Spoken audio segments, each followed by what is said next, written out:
ఒక స్టూడెంట్కు ₹1,00,000 సంవత్సరానికి ఈరోజు మనం ఖర్చు పెట్టినా మన విద్యార్థుల యొక్క విద్యా ప్రమాణాలు ఇంతగా పడిపోవడానికి కారణం ప్రభుత్వాలే కాదు, తెలంగాణ సమాజం కూడా బాధ్యత తీసుకోవాల్సిన అవసరం ఉన్నది. దీన్ని లోతుగా విశ్లేషించి దీని మీద సమూలమైన మార్పులు తీసుకురావడానికి అవసరమైన ప్రక్షాళన చేయాల్సిన బాధ్యత మన అందరి మీద ఉన్నది. ప్రక్షాళన మొదలు పెట్టంగానే రాజకీయ పార్టీలు ఎవరికి వాళ్ళు మాకు రాజకీయంగా ఈ ప్రక్షాళనతో ప్రయోజనమా నష్టమా, ప్రభుత్వం ప్రక్షాళన చేసి ప్రభుత్వం ఏదైనా సాధిస్తే దానివల్ల మాకు రాజకీయంగా నష్టం అనుకొని మనం రాజకీయ నేపథ్యంలో రాజకీయ కోణంలో ఈ ఆలోచనలు చేసినంతకాలం మనం విద్యను ప్రక్షాళన చేసే పరిస్థితులు ఈరోజు తక్కువగా కనిపిస్తున్నాయి. అదే చైర్మన్ సార్. అదేవిధంగా సార్ నేను వచ్చిన తర్వాత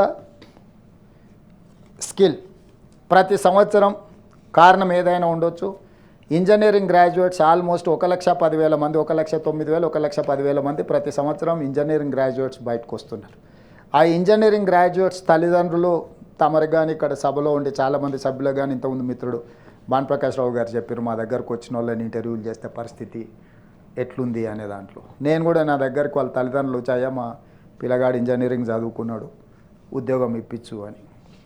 ఐటీ కంపెనీలు ఇప్పుడు నువ్వు చెప్తే వింటారని వాళ్ళు ఐటీ కంపెనీల సంగతి దేవుడు ఎరుగు.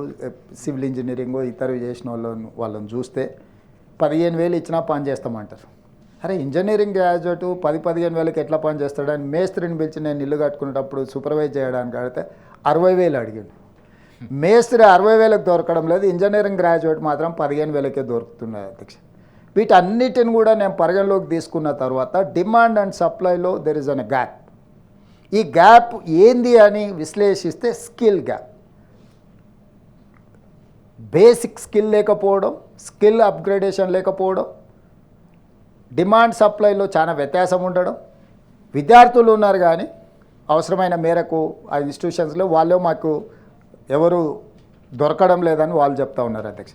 ఇవాళ చాలాసార్లు మనోళ్ళు అంటున్నారు మా దగ్గర ఒడిశా నుంచి వచ్చిండ్రు, లేకపోతే మా దగ్గర బీహార్ నుంచి వచ్చిర్రు, తెలంగాణ ఎంతో అభివృద్ధి సాధించింది. అధ్యక్ష తెలంగాణ అభివృద్ధి సాధించడంతో ఒరిస్సా, బీహార్, రాజస్థాన్ వాళ్ళందరూ మన దగ్గరికి రావడం లేదు. మన దగ్గర ఉన్న పిల్లలకు నైపుణ్యం లేక రోడ్ల మీద తిరుగుతున్నారు. నైపుణ్యం ఉన్నోడు ఇతర రాష్ట్రాల నుంచి తెలంగాణకు వచ్చి పని చేసుకుంటున్నాడు అధ్యక్ష.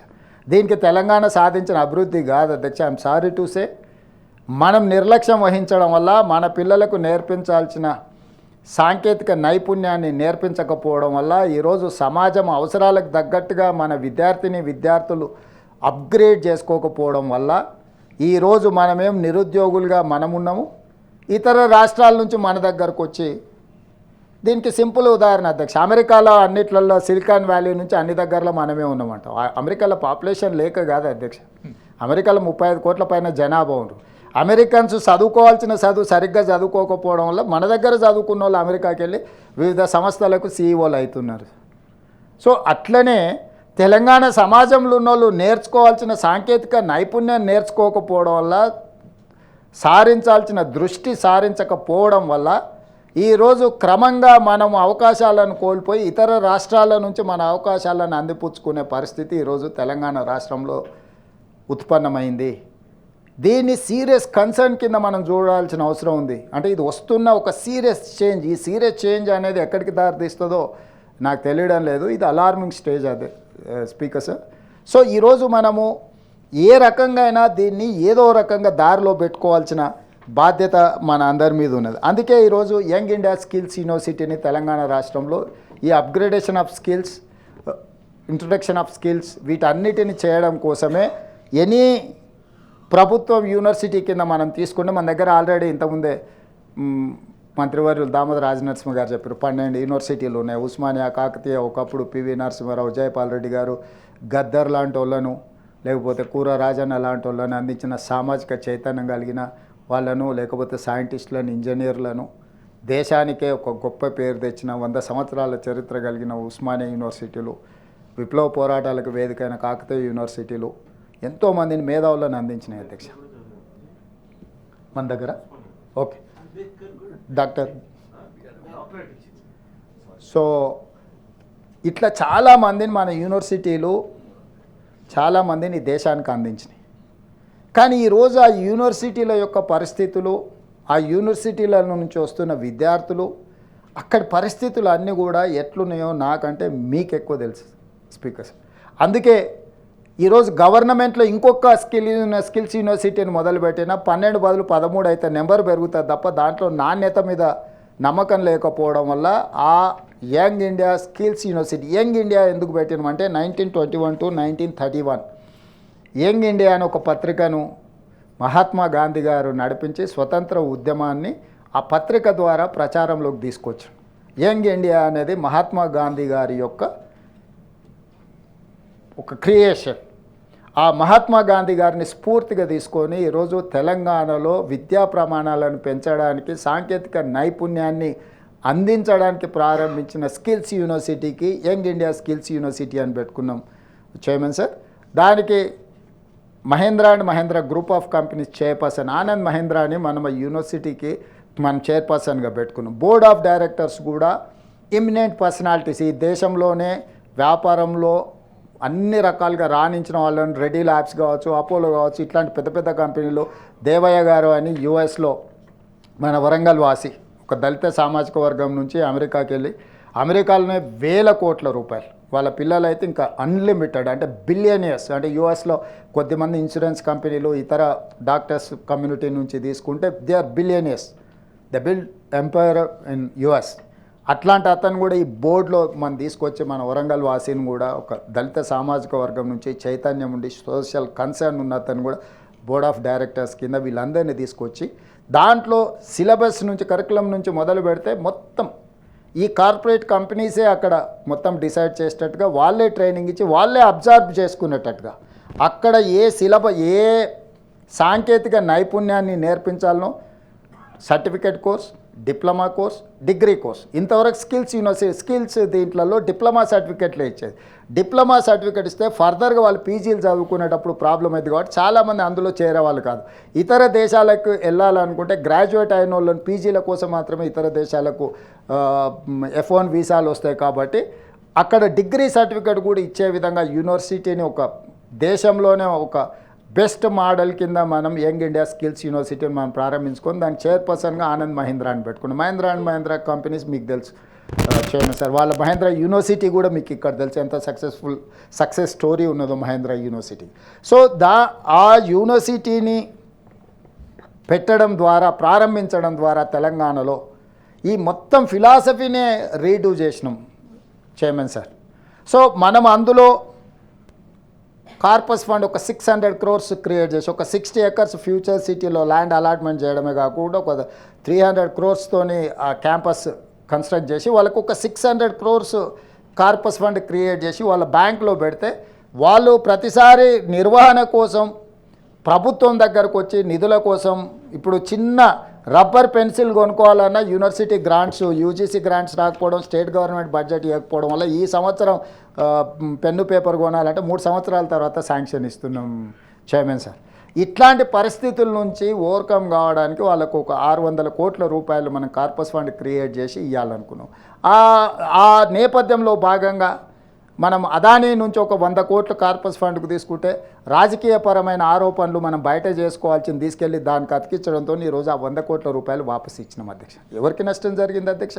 తెలంగాణలో చదువుకోవాల్సిన పేదోళ్ళ పిల్లలకు ఉచితంగా సిఎస్ఆర్ ఫండ్స్ని తీసుకున్నాం. అది ఎక్కడ ప్రభుత్వ సిస్టంలో కానీ లేకపోతే ప్రైవేట్ దీంట్లో కానీ ఎక్కడా మనం ఇది చేయలేదు స్పీకర్ సార్. దాంట్లో ఇంకా వాళ్ళు డీటెయిల్గా చర్చ చేయమంటే నేను చాలా విషయాలు చెప్తాను, అక్కడికి వెళ్ళకుండా. సో నేను ఇక్కడ ఏమంటే విఘ్నత ప్రదర్శించాల్సిన అవసరం ఉంది. రాష్ట్ర ప్రయోజనానికి, రాష్ట్రంలో ఉండే నిరుద్యోగ యువకులకు శిక్షణ నైపుణ్యం పెంచడానికి ఎనీ కార్పొరేట్ కంపెనీ ముందుకొచ్చి, ఇప్పుడు మన దాంట్లో కూడా గతంలో మంత్రులుగా చేసిన వాళ్ళు చాలా సంపాదించిన సార్, వాళ్ళందరూ కూడా ముందుకు వచ్చి 100, 200, 1000 కోట్లు ఒకవేళ ఈ కార్పస్ ఫండ్కు ఉదారంగా ముందుకు వచ్చి ఇస్తే కూడా మాకేం అభ్యంతరం లేదు అధ్యక్ష. ఆ విజ్ఞప్తి కూడా చేస్తున్నా. గతంలో సాగునీరు అవి ఇవి MAUD మంత్రులు చేసిన వాళ్ళు ఎవరైనా పెద్ద ఎత్తున దీనికి ఫండ్స్ ఇచ్చినా కూడా మాకేం అభ్యంతరం లేదు అధ్యక్ష. అయితే దీంట్లో నా సూచన ఏంటంటే ఈరోజు సమాజానికి, ఈరోజు తెలంగాణ రాష్ట్రానికి నిరుద్యోగ యువకులకు లేకపోతే విద్యా ప్రమాణాలు పెంచుకోవడానికి అవసరమైన ప్రణాళికలను రూపొందించుకోవడానికి ఈ చట్టసభల్ని వేదికలుగా చేసుకోవాలనే నా సూచన. ఈ పెద్దల సభకి ఇంకొక ప్రత్యేకత ఉంది. ఇక్కడనే టీచర్స్ రిప్రజెంటేటివ్స్ ఉన్నారు, ఇక్కడనే గ్రాడ్యుయేట్ రిప్రజెంటేటివ్స్ ఉన్నారు. మిగతా చట్టసభలలో టీచర్స్ గ్రాడ్యుయేట్స్ ఎమ్మెల్యేలుగా ఎంపీలుగా రావచ్చు రాకపోవచ్చు, కానీ ఇక్కడ మ్యాండేట్గా టీచర్ కమ్యూనిటీ నుంచి గ్రాడ్యుయేట్ పట్టభద్రుల నుంచి రిప్రజెంటేషన్ ఇక్కడ ఉన్నది. కాబట్టి వాళ్ళు they are more concern about the education and employment. చదువుకున్న వాళ్ళు ఈ చట్టసభలకు వచ్చి చదువు మీద అవసరమైన సలహాలు సూచనలు ఇస్తారు. కాబట్టి ఈరోజు ఈ సభలో ఈ చర్చను తీసుకోవాలని చెప్పి నేను నిర్ణయించుకున్న చైర్మన్ సార్. సో ఈరోజు యంగ్ ఇండియా స్కిల్స్ యూనివర్సిటీ ఒక ప్రత్యేకమైన పర్పస్కు మనం పెట్టుకున్నాం, దాన్ని ముందుకు తీసుకెళ్లాల్సిన అవసరం. అదేవిధంగా స్పోర్ట్స్, మన ఒలింపిక్స్ చూసినాం, గోల్డ్ మెడల్లో గుండుసున్నా. ప్రపంచంలో అత్యధిక జనాభా మన నెంబర్ 1, 140 కోట్లు దాటినాం. చైనాను కూడా మనం క్రాస్ అయినట్టున్నాం. ఇప్పుడు ప్రపంచంలో అత్యధిక జనాభా ఉన్న దేశంగా మనమే ఉన్నాం, కానీ మన దగ్గర ఏం రాలేదు. నేను మన సౌత్ కొరియా పోయినప్పుడు సౌత్ కొరియన్ స్పోర్ట్స్ యూనివర్సిటీ అని ఒక 30 ఎకరాల క్యాంపస్, పెద్దది కూడా కాదు. ఆ దేశానికి 32 మెడల్స్ ఒలింపిక్స్లో వస్తే 16 మెడల్స్ ఆ యూనివర్సిటీకి వచ్చినాయి. 16 మెడల్స్లలో ఒక అమ్మాయి 3 గోల్డ్ మెడల్స్ సాధించింది. ఆర్చరీలో ఒక అమ్మాయి, ఆ యూనివర్సిటీలో చదువుకునే ఒక అమ్మాయి ఒలింపిక్స్లో 3 గోల్డ్ మెడల్స్ సాధించింది. నిజంగా మనం వాళ్ళ నుంచి స్ఫూర్తి పొందాల్సిన అవసరం ఉంది. మనం 140 కోట్ల జనాభా ఉండి ఒక్క గోల్డ్ మెడల్ సాధించలేని భారతదేశం సౌత్ కొరియాలో ఒక అమ్మాయి సాధించిన 3 గోల్డ్ మెడల్స్ని చూసిన తర్వాత ఎక్కడో ఒక దగ్గర స్ఫూర్తి పొందాలి. ఆ స్ఫూర్తి నుంచి మన నిర్ణయాలలో మార్పు రావాలి. అందుకే తెలంగాణ రాష్ట్ర ప్రభుత్వం young India sports university and academy, sports university for education and employment, academy is for medals. So ఈ దేశంలో ఏ క్రీడాకారులనైనా గ్రామీణ ప్రాంతాలలో ఉండే మట్టిలో మాణిక్యాలను వెలికి తీసి ఒక పీటీ ఉషా అయినా కర్ణ మల్లేశ్వరి అయినా ఇట్లాంటి వాళ్ళందరూ గ్రామీణ ప్రాంతాల నుంచి వచ్చిన క్రీడాకారిణులు. వాళ్ళు రాణించడం వల్ల దేశానికి కొంత గౌరవం పెరిగింది. కాలక్రమేణా మళ్ళీ మనం క్రీడల పట్ల నిర్లక్ష్యమా లేకపోతే మనం వ్యవహరించాల్సిన విధంగా వ్యవహరించలేదో నాకు తెలియదు. అందుకే యంగ్ ఇండియా స్పోర్ట్స్ యూనివర్సిటీని అకాడమీని రెండింటిని మన తెలంగాణలో పెట్టుకోవాలని 2036 మన వాళ్ళు దేశం ఆతిథ్యం ఇవ్వాలనుకుంటుంది ఒలింపిక్స్కి. దానికంటే ముందు 2028లో రాబోయే ఒలింపిక్స్లో మనం గోల్డ్ మెడల్ సాధించాలి, దానికి అవసరమైన శిక్షణ అందించాలి తెలంగాణ రాష్ట్రం నుంచి అనే ఒక పట్టుదలతోని ఈరోజు young India sports university and అకాడమీని మనం ప్రారంభించుకుంటున్నాం చైర్మన్ సార్. తొందరలోనే దాని విధానంలో కూడా విధానపరమైన నిర్ణయాలతో తొందరలోనే మేము ముందుకు వస్తాం. ఇదే కాకుండా క్రికెట్లో రాణించిన సిరాజ్కి